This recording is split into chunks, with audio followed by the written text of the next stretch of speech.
sur Askip Radio TV, c'est Queen Stelina pour vous servir.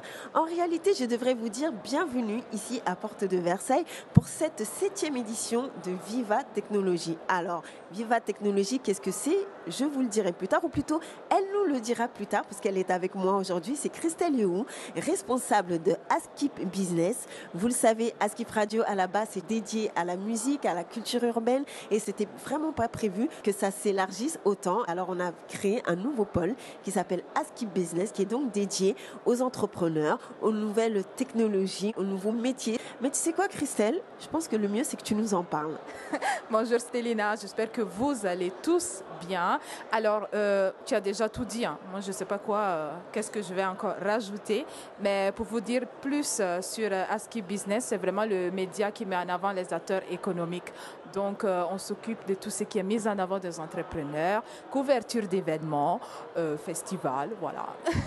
Alors là, on est quand même ici dans un grand salon, hein, on doit le dire. Moi, je dois dire que j'en ai pris plein les yeux. Franchement, ça fait, on est là depuis 2 jours, c'est le 3e jour et le dernier jour. Qu'est-ce que tu as pu découvrir sur le business, sur l'investissement, sur l'économie que peut-être tu ne savais pas encore? En effet, déjà comme tu l'as dit, c'est vraiment un honneur d'être ici à Vivatech, un grand salon, un salon qui met en avant les nouvelles technologies, un salon qui met en avant le progrès des nouvelles technologies, que ce soit dans tous les domaines. Hein. C'est quelque chose que j'ai appris parce que je ne m'y attendais pas de voir la progression des nouvelles technologies au niveau de la beauté. Je me suis dit, waouh, quand même, ça bosse, ça avance. Et donc ça a été la première chose que j'ai apprise.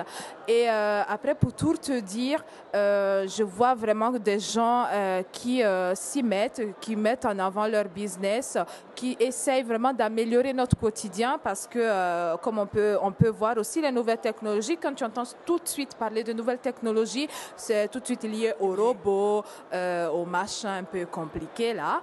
Mais on voit aussi que les nouvelles technologies prennent une place prédominante, une place importante dans notre quotidien et ça nous permet aussi de l'améliorer. Donc, que du positif, franchement. Ça fait 3 jours que je suis à Vivatech.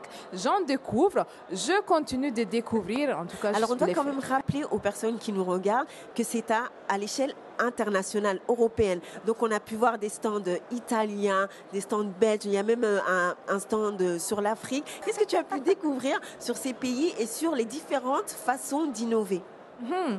Alors, pour te dire, Stelina, moi j'ai un coup de cœur, bien évidemment, pour l'Italie, qui est mon pays de naissance. Hein. D'ailleurs, je profite pour dire buongiorno a tutti, benvenuti, qui à Vivatech. Donc, ça, c'était le petit clin d'œil en italien. Donc, bien évidemment, j'ai été les Italiens ne font pas que des pâtes, alors? Non, pas du tout. Oh, le cliché. Voilà, on a des beaux lieux, on innove et ça, franchement, ça m'a fait plaisir parce que, en particulier, le stand que je suis allée visiter, c'est un stand qui innovait sur la formation. Et on sait que la place de la formation dans le pays italien, c'est quelque chose dont on discute beaucoup. On discute beaucoup et franchement, ça m'a fait énormément plaisir.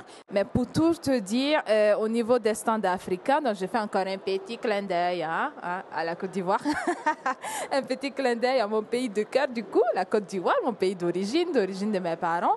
Et c'est vrai que ça fait aussi plaisir de voir ces startups africaines aussi qui s'intéressent aux nouvelles technologies. Notre média s'adresse à la nouvelle génération. On peut dire qu'on est un média nouvelle génération.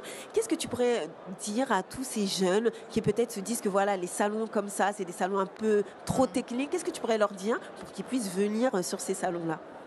Franchement, le conseil que je pourrais donner aux jeunes, c'est de venir, au contraire, de venir à ces salons parce qu'on apprend.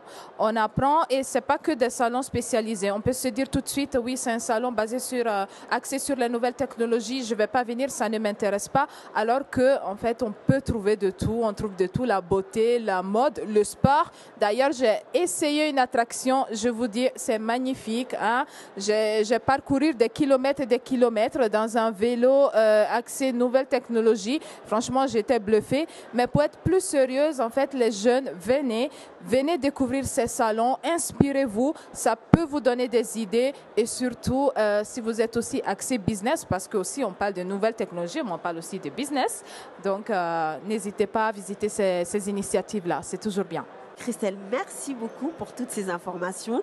Merci d'avoir effectué ce travail pour nous, pour Askip Business. Et on se dit à très bientôt pour de nouvelles aventures. À très bientôt.